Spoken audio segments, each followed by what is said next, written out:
Well, I'm joined now from here in London by Asa Winstanley, who's an investigative journalist and the associate editor of the Electronic Intifada. Thank you very much for joining us on the News Hour. So, the Israeli forces say they are in the heart of Gaza City now. Do you think they're equipped for urban warfare? Well, they certainly have technological equipment and military equipment for urban warfare, but they don't seem to have the will to fight and to occupy a permanent military ground occupation of the Gaza Strip. I think we're hearing a lot of bluster from them at the moment. You know, they're saying they're surrounding Gaza City, but they don't come out of their tanks like we've seen from all of the footage that we've seen that is actually in the built-up areas as opposed to around the buffer zones of the Gaza Strip.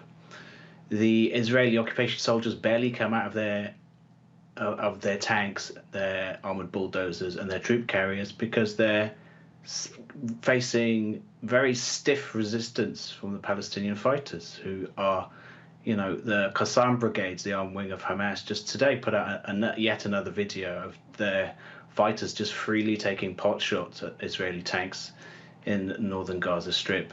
You know, the tanks over and over again. They say they've destroyed or damaged some 97 armored vehicles in the last few days, last week or so.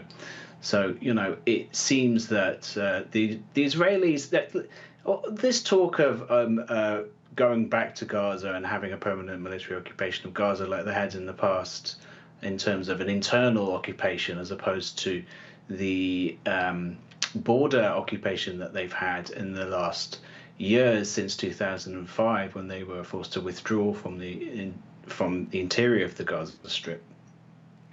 It seems to me a completely unrealistic objective, and I think we're going to see over the coming days and weeks that their objectives, already very ill-defined, are going to keep changing. So you're suggesting that there isn't a clear roadmap yet as to what is going to happen with Gaza and any potential occupation. But we've been hearing about how the US is providing Israel with a package now of precision-guided bombs. Do you think Israel could carry out this war without US backing? No, absolutely not. They couldn't carry it out with US military backing, US financial backing, and US political backing. There's no way they could do it, because they simply don't have the political will to be able to do it long term. And I think that what we've seen on the ground in the Gaza Strip since this so-called expanding ground operation, as they've described it, the Israelis have described it, since it started, what we've seen is the Israeli ground soldiers are unable to face Palestinian resistance fighters in ground combat. They simply rely on, so they're very unqualified and very ill prepared to fight man to man, as it were. But what they are good at and what they are skilled at is killing Palestinian civilians. 4,000 Palestinian children have been killed so far, as we know.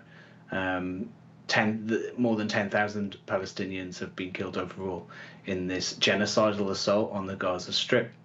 And so that is what Israel excels in as a settler colonial state. It excels in killing civilians, destroying civilian infrastructure, but it can't long-term beat this resistance. OK, joining us from London, Asa Winstanley, who's an investigative journalist. Thank you very much for your insight.